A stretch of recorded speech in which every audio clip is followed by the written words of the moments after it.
बहुविकल्पी प्रश्नों के बाद चलते हैं नेक्स्ट प्रश्न पर, जो कि होगा अपना खंड बा। और खंड बा की अगर हम बात करें तो खंड बा आपका वर्णनात्मक टाइप का प्रश्न होगा और 21वें प्रश्न के आपके पार्ट्स दिए गए हैं। कहा है कि सभी भाग को हल करना है, ठीक है। और 21 का पहला प्रश्न है, कह रहा है कि आपसे सिद्ध कीजिए कि रूट 2 एक अपरिमेय संख्या है। आपको सिद्ध करना है कि रूट 2 एक अपरिमेय संख्या है, ठीक है। तो यहाँ पर आप लिख लीजिएगा क्वेश्चन आंसर नंबर जो आप लगाएंगे यहाँ पर, क्वेश्चन आंसर नंबर ये आपका 21 का है, ठीक है। तो कैसे कैलकुलेट करेंगे, लिखिएगा। लिखेंगे माना माना संख्या रूट दो एक परिमेय संख्या है। एक क्या है? परिमेय संख्या है। एक क्या है? परिमेय संख्या है। ध्यान दीजिए यहाँ पर हम लोग लॉ ऑफ कंट्राडिक्शन यूज कर रहे हैं। अपरिमेय हमको प्रूव करना है, हम यहाँ पर परिमेय संख्या मान रहे हैं। अतः रूट दो को p/q के रूप में लिखा जा सकता है जहाँ p व q पूर्णांक व सह अभाज्य जिसको आप बोलते हैं को प्राइम नंबर, सह अभाज्य संख्याएं हैं, ठीक। तथा q does not is equals to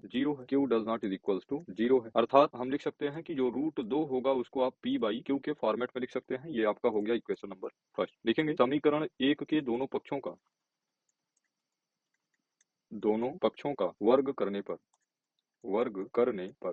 और जब आप इक्वेशन फर्स्ट के दोनों साइड का स्क्वायर करेंगे तो ये हो जाएगा आपका रूट 2 का square is equals to p/q का होल स्क्वायर। तो यहाँ पर हो जाएगा रूट 2 का स्क्वायर 2 और ये हो जाएगा आपका p²/q²। यानी यहाँ से आप लिख सकते हैं कि जो p² होगा वो 2q² के बराबर होगा, जो कि आपका इक्वेशन नंबर सेकंड है। और यहाँ पर आप कह सकते हैं गणना की आधारभूत प्रमेय आपने पढ़ा होगा और वहां से ये बात हम लिखेंगे, क्योंकि समीकरण 2 से स्पष्ट है कि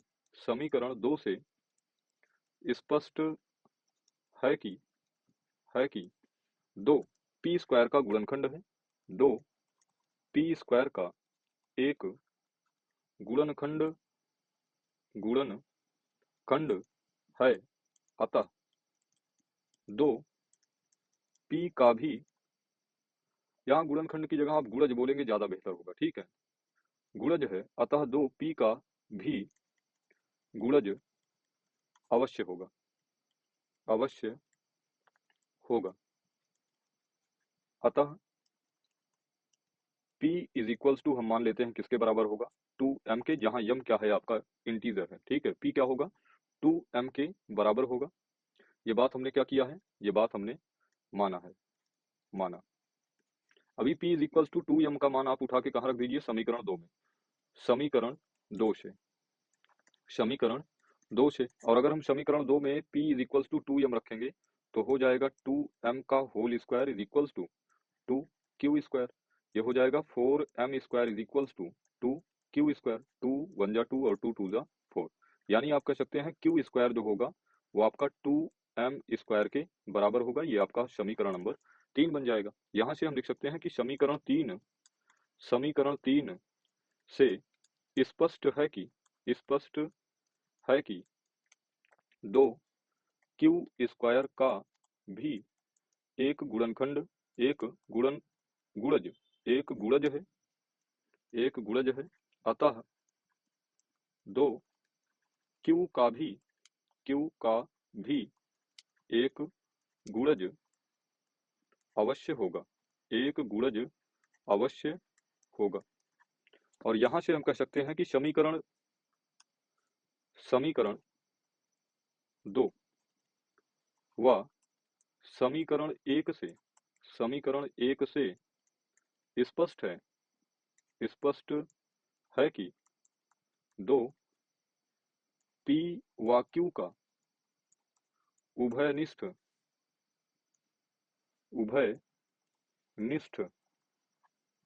गुणनखंड है। जो कि अर्थात ऐसा लिख लें, अर्थात p व q परस्पर सह अभाज्य संख्याएं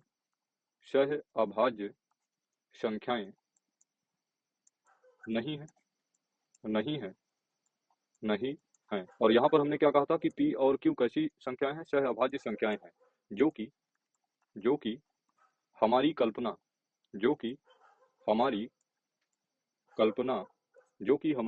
के विरुद्ध है। विरुद्ध है। बैकग्राउंड में जो हल्की सी आवाज है उसको आप इग्नोर करिएगा, ठीक है? आप अपने कंटेंट पर ध्यान दीजिए। विरुद्ध है। यहाँ से कुछ लाइन्स को मैं क्या करता हूँ, इरेज करता हूँ।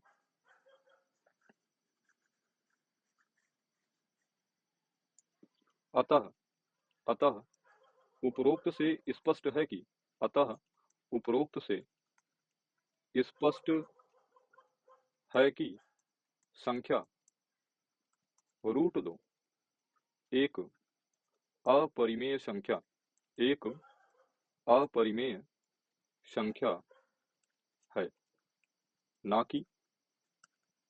कि परिमेय। और यही बात आपको क्या करनी थी, प्रूव करनी थी। इतना काम करेंगे तो आपको इस प्रश्न का 2 नंबर मिल जाना है, ठीक है? तो उम्मीद करते हैं कि प्रश्न नंबर 21 का पार्ट आपको समझ में आया होगा। चलते हैं नेक्स्ट प्रश्न पर, और नेक्स्ट प्रश्न आपका होगा क्वेश्चन आंसर नंबर 21 का ख। क्वेश्चन आंसर नंबर 21 का ख पार्ट। प्रश्न है आपका, कह रहा है कि सिद्ध कीजिए कि 1 plus sec A by sec ए की वैल्यू आपकी बराबर होगी sine square upon 1 minus cos A के, ठीक है? तो यहाँ पर हम क्या करते हैं, एल एच एस को उठा लेते हैं। एल एच एस अपने पास है 1 plus sec A by sec ए। तो 1 प्लस सेक ए की अगर हम बात करें तो लिख सकते हैं 1 प्लस सेक का अपोजिट क्या होता है, कॉस ए। और यहाँ पर भी सेक ए को हम क्या लिख देंगे, 1 बाई कॉस ए। अगर अंश में बात करें तो कॉस ए आपका एलसीएम बन जाएगा, तो यहाँ पर बचेगा cos A plus 1 upon 1 by cos ए।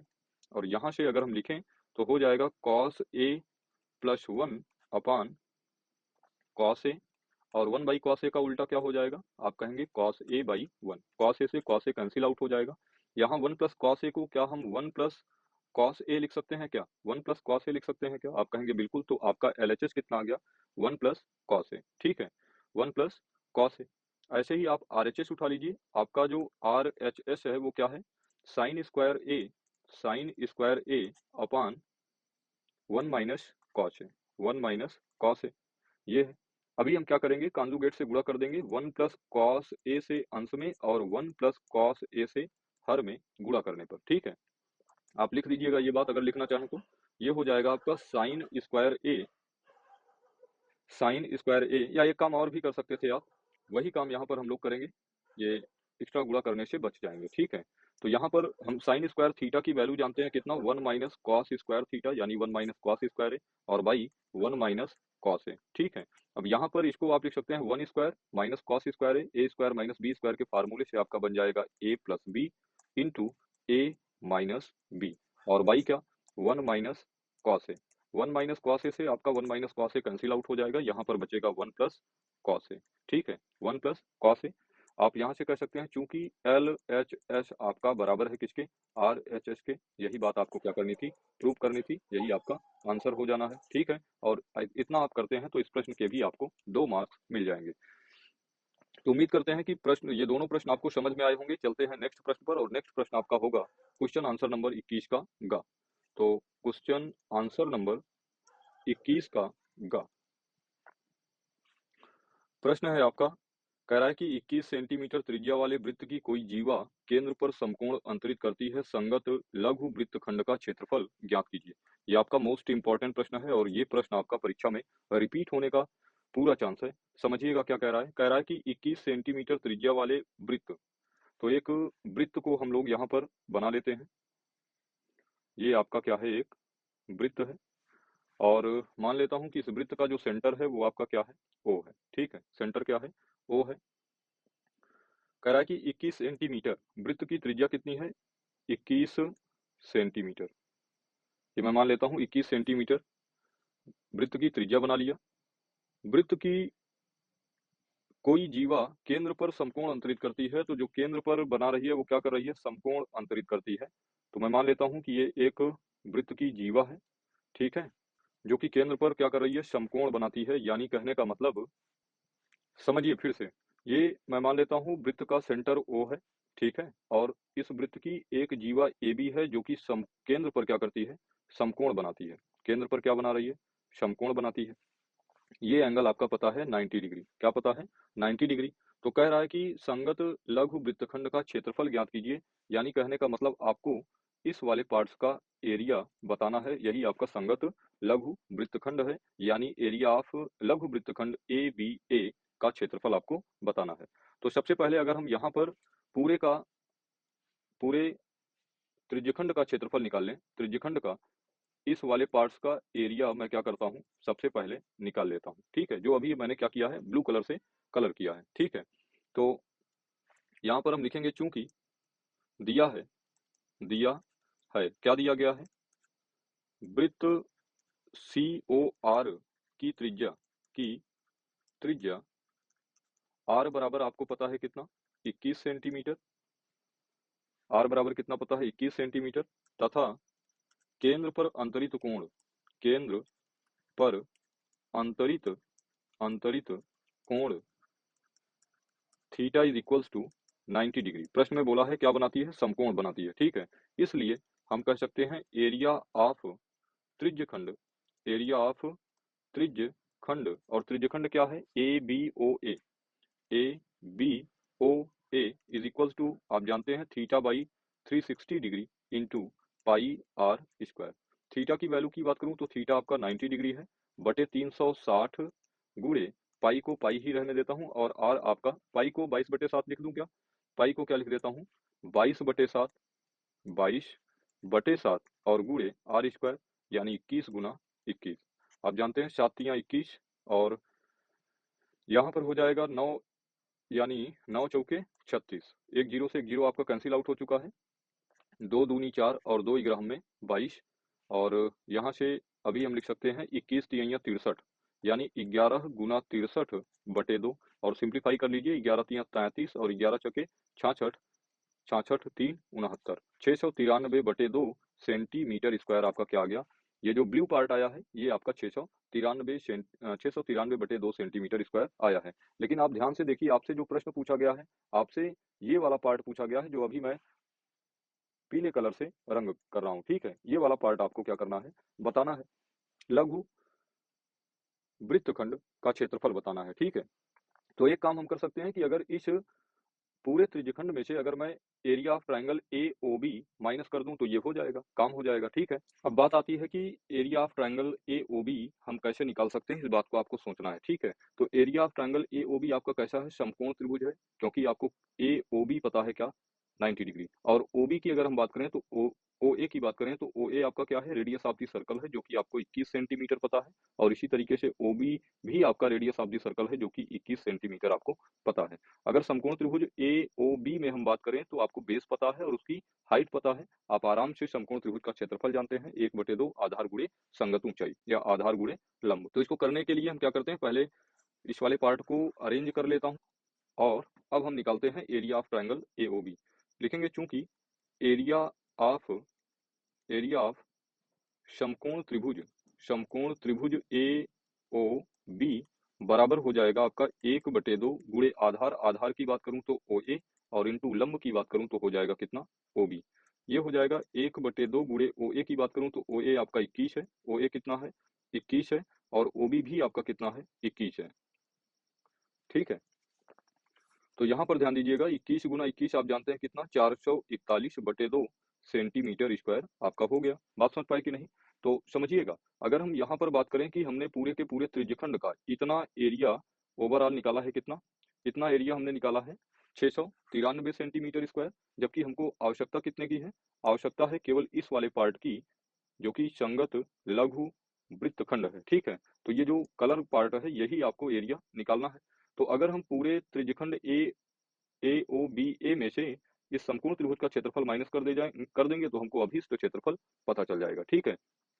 तो लिखेंगे अतः अतः अभीष्ट लघु लघु वृत्तखंड का क्षेत्रफल, लघु वृत्तखंड का क्षेत्रफल बराबर हो जाएगा एरिया ऑफ त्रिज्यखंड, एरिया ऑफ त्रिज्यखंड, और त्रिज्यखंड क्या है अपना, A B O A minus minus area of triangle A O B, area of triangle A O B, A O B. और एरिया ऑफ त्रिज्यखंड हमने निकाला है कितना, 693/2, और एरिया ऑफ समकोण त्रिभुज हमने निकाला है 441/2। चूंकि बेस हर दोनों का सेम है, इसलिए आपका हो जाएगा कितना, 3 में से 1 घटेगा 2, और 9 में से 4 घटेगा आपका 5, 6 में से 4 घटेगा 2, और बटे कितना 2। हम जानते हैं 12 दूनी 24 और 2 छंग 12, 126 सेंटीमीटर स्क्वायर आपका इस प्रश्न का राइट आंसर होगा। तो चलते हैं नेक्स्ट प्रश्न पर, और नेक्स्ट प्रश्न आपका होगा 21 का घ। क्वेश्चन आंसर नंबर 21 का घ। अगर 21 के घ की बात करें तो कह रहा है कि निम्नलिखित आंकड़ों का बहुलक ज्ञात करना है। आपको क्या निकालना है? बहुलक निकालना है, जिसके लिए आपको वर्ग अंतराल दिया गया है, बारंबारता दी हुई है। ठीक है, तो समझिए यहाँ पर आपको वर्ग अंतराल पता है, वर्ग अंतराल, और नेक्स्ट चीज जो पता है वो आपको पता है बारंबारता। बारंबारता वर्ग अंतराल है आपका 15 से 20, 20 से 25, 25 से 30, 30 से 35, 35 से 40, 40 से 45। 15 से 20 वर्ग अंतराल की फ्रीक्वेंसी आपकी 3 है, 8 है, 9 है, 10 है और 3 है, बाकी का 2 है। ठीक है, अब ध्यान दीजिए आपसे क्या पूछा है? बहुलक पूछा है। आप जानते हैं कि किसी भी आंकड़े का जब बहुलक निकालना होता है तो यल प्लस F1 माइनस F0 बटे 2 F1 minus F0 minus F2 multiplied by H के बराबर होता है, जहां यल आपका बहुलक वर्ग की निम्न सीमा है, F1 आपके बहुलक वर्ग की फ्रीक्वेंसी है, F0 बहुलक वर्ग के ठीक पहले वर्ग की फ्रीक्वेंसी है और F2 बहुलक वर्ग के ठीक बाद वाले वर्ग की फ्रीक्वेंसी है। तो सबसे पहली बात आती है कि बहुलक वर्ग क्या होता है। तो बहुलक वर्ग की अगर हम बात करें तो जिस भी वर्ग अंतराल की फ्रीक्वेंसी सर्वाधिक बार होती है वो आपका बहुलक वर्ग होता है। जैसे अगर हम बात करें 3, 8, 9, 10, 3, 2 में सबसे ज्यादा फ्रीक्वेंसी किसकी है? तो आप कहेंगे 30 से 35 वाले वर्ग अंतराल की फ्रीक्वेंसी सर्वाधिक बार है। बोलिए हाँ कि नहीं? अभी मैंने क्या कहा कि जो बहुलक वर्ग की निम्न सीमा होगी वो आपका क्या होगा? यल होगा। और बहुलक वर्ग की फ्रीक्वेंसी को आप F1 बोलेंगे। बहुलक वर्ग के ठीक पहले वाले वर्ग अंतराल की फ्रीक्वेंसी को आप F0 बोलेंगे और बहुलक वर्ग के ठीक बाद वाले वर्ग की फ्रीक्वेंसी को आप F2 बोलेंगे। बस यही वैल्यूज को आपको लिख देना है। यहाँ पर लिखेंगे सारणी से तो सारणी से क्या हो जाएगा? बहुलक वर्ग। ध्यान दीजिए बहुलक वर्ग से आपका इसी प्रश्न पत्र में एक MCQ का भी प्रश्न आया था, अगर आपको याद हो तो बहुलक वर्ग आपका क्या हो जाएगा? 30 से 35 ये आपका बहुलक वर्ग होगा। इसलिए हम कह सकते हैं यल बराबर आपका क्या हो जाएगा? 30। F1 की बात करें तो F1 आपका हो जाएगा 10 और F0 की बात करें तो F0 आपका होगा 9 और F2 की बात करें तो F2 आपका हो जाएगा कितना? 3 और H आपका हो जाएगा 35 माइनस 30 यानी वर्ग अंतराल की ऊंचाई 35 माइनस 30 यानी कि 5। तो बहुलक बराबर यल कितना? 30 plus F1 minus F0। F1 कितना? 10 माइनस 9, 10 माइनस 9 और 2 F1 10 दूनी 20, 20 माइनस 9 माइनस F2 कितना? 3 और मल्टीप्लाइड बाई H की वैल्यू है 5। तो ये हो जाएगा 30 प्लस 10 में से 9 घटा 1 और 9 3 12 और 20 में से 8 घटे 12 घटेगा कितना? 8 गुना 5। तो ये हो जाएगा 30 प्लस 5/8 और 5/8 को आप क्या लिख सकते हैं? 5/8 को आप लिख सकते हैं 8 छंग 48, 2 50, 0 8 दूनी 16, 4 20 और 8 पंचे 40 यानी 0.625 लिख सकते हैं। तो इस हिसाब से आपका जो मेन आंसर आएगा बहुलक वो 30 प्लस 0.625 और इसको आप लिख सकते हैं 30.625। ये आपका दिए गए आंकड़े का बहुलक होगा। ठीक है, तो उम्मीद करते हैं कि बहुलक से रिलेटेड जब आपका प्रश्न बनेगा तो आप उसको आसानी से लगा लेंगे। चलते हैं नेक्स्ट प्रश्न पर, जो कि आपका प्रश्न नंबर 21 का अंगा पार्ट होगा। ठीक है, तो यहाँ पर लिखेंगे क्वेश्चन आंसर नंबर 21 का अंगा।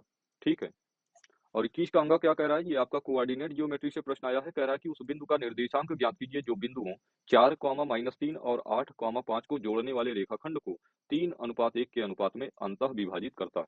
ठीक है, तो यहाँ पर सबसे पहले हम फिगर बना लेते हैं। मान लेता हूँ कि ये कोई आपकी एक लाइन है जिस पर दो बिंदु, एक बिंदु ये और एक बिंदु ये, ठीक है, ए और बी है। क्या है? ए और बी है।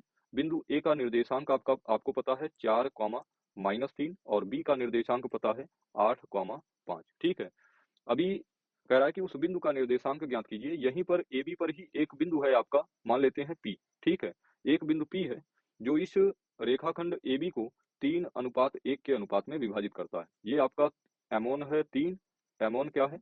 3 है और अगर m2 की बात करें तो m2 आपका कितना है, 1 है। ठीक है, 3:1 के अनुपात में क्या करता है, अंतः विभाजित करता है। तो आपसे कह रहा है कि p का ही निर्देशांक बताइए। मैं मान लेता हूँ p का निर्देशांक कितना है, x, y है। ठीक है, अभी मैंने आपको ये भी बताया कि जहां पर आप m1 मानते हैं उसी वैल्यू को आप x1 और y1, और जहां पर आप m2 मानते हैं उस वैल्यू को आप x2 y2 मान लेंगे। उस वैल्यू को क्या मान लेंगे, x2 y2 मान लेंगे। चलिए, तो हम जानते हैं अंतः विभाजन सूत्र। क्या हमने पढ़ा है बताइए, अंतः विभाजन सूत्र से, अंतः विभाजन, अंतः विभाजन सूत्र से, सूत्र से। और अंतः विभाजन सूत्र कहता क्या है कि p ऑफ x, y जो होगा वो आपका m1 x2 plus m2 x1 by m1 plus m2 और comma m1 y2 plus m2 y1 by m1 plus m2 के बराबर होगा। बोलिए, क्या मैंने आपको निर्देशांक ज्यामिति में ये फार्मूला पढ़ाया है कि नहीं? आप कहेंगे बिल्कुल, ये आप पढ़े हैं। अगर m1 की बात करूं तो m1 आपका 3 है, 3 गुना 8, 3 गुना 8 प्लस m2 1 गुना 4, 1 गुना 4 बटे 3 प्लस 1, m1 प्लस m2 और कॉमा m1 y2 यानी 3 गुना 5, 3 गुना 5 और प्लस m2 1 गुना माइनस 3 बटे 3 प्लस 1। ठीक है, बस इसी बात को आप सिंप्लीफाई कर लीजिए।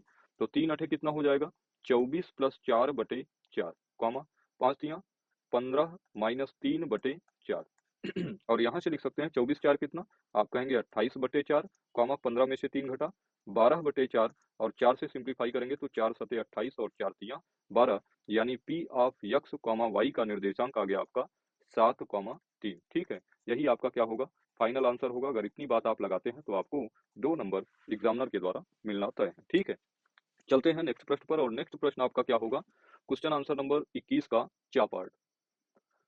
हालांकि यहाँ पर आपको पूरे प्रश्न करने हैं। ठीक है, इस पर आपके लिए ऑप्शनल नहीं है, हर प्रश्न का जवाब आपको देना अनिवार्य है। तो क्वेश्चन आंसर नंबर 21 का चा प्रश्न पढ़ लेते हैं। कह रहा है कि y के वे मान ज्ञात कीजिए जिनके लिए बिंदुओं 5, -3 और 13, y के बीच की दूरी 10 मात्रक है। ठीक है, तो ये भी आपका निर्देशांक ज्यामिति से ही प्रश्न है। आप देख रहे हैं कि निर्देशांक ज्यामिति से आपका 2 MCQ और 2 आपके वर्णनात्मक प्रश्न में बन गए हैं। तो अभी तक आपने 2 2 4 2 6 प्रश्न, 6 नंबर आपके केवल निर्देशांक ज्यामिति से ही आए हैं। तो यहाँ से आप एक टारगेट फिक्स करिए कि जो इंपॉर्टेंट टॉपिक है ना, जैसे निर्देशांक हो गया, आपका ट्रिग्नोमेट्री हो गया, हाइट एंड डिस्टेंस हो गया, ठीक है, इन सारे चैप्टर्स को आप मन लगा के पढ़िए। जहां भी कोई समस्या हो आप उस समस्या को ज्ञान सागर कोचिंग इंस्टीट्यूट के साथ साझा करिए, और इस बात की पूरी गारंटी है कि आपको आपकी समस्याओं के अनुरूप ही हल मिल जाएगा, आपकी समस्याओं का पूर्णतः समाधान होगा। तो चलते हैं प्रश्न पर। कह रहा है कि y के वे मान ज्ञात कीजिए जिनके लिए बिंदु 5, -3 और 13, y के बीच की दूरी 10 मात्रक है। ठीक है, तो समझिएगा, यहाँ पर दिया है, आपको दिया है बिंदुओं बिंदुओं 5, -3 व 13, y के बीच की दूरी d बराबर कितना है, 10 मात्रक। d बराबर कितना है, 10 मात्रक है। और हम जानते हैं दूरी सूत्र से दूरी सूत्र से दूरी सूत्र हम जानते हैं कि square of root x2 minus x1 का whole square plus y2 minus y1 का whole square is equals to आपका d होता है। क्या होता है बताइए, इज इक्वल्स टू आपका d होता है। ये आपने पढ़ा है। अभी समझिएगा, अगर इस टर्म को मैं x1, इसको y1, इसको x2 और इसको y2 कह दूं तो आपका जो इक्वेशन होगा बन जाएगा क्या, 5 - 13 का whole square plus -3 plus y, या इसी बात को मैं y-3 का whole square is equal to 10 लिख सकता हूँ। स्क्वायर ऑफ रूट हटाने के लिए दोनों पक्षों का वर्ग कर दूंगा। लिखेंगे दोनों पक्षों का वर्ग करने पर, वर्ग दोनों पक्षों का वर्ग करने पर।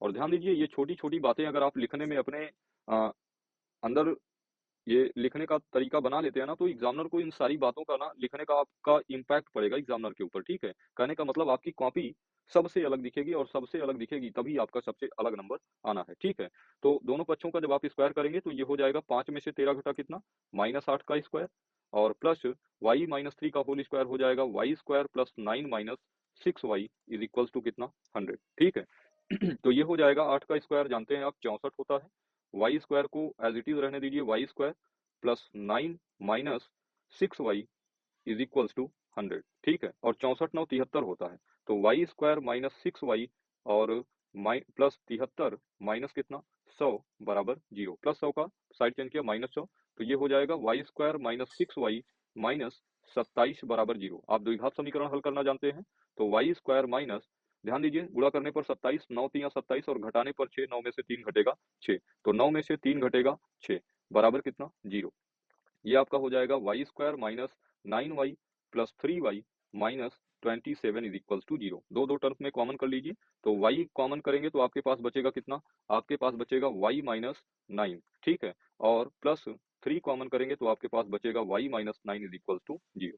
वाई माइनस 9 दोनों टर्म में कॉमन हो जाएगा, तो बचेगा कितना y प्लस 3 बराबर 0। तो लिखेंगे जब y minus 9 is equals to 0, तो y इज इक्वल्स टू कितना 9, और लिखेंगे जब y plus 3 is equals to 0, तो y इज इक्वल्स टू कितना माइनस 3, यानी y इज इक्वल्स टू 9 और y is equals to minus 3 के लिए क्या होगा, 5 कॉमा माइनस 3 और 13 कॉमा y के बीच की दूरी सदैव 2 मात्रक होगी। अगर इतना आप लगाते हैं तो आपका 2 नंबर बिल्कुल फिक्स है।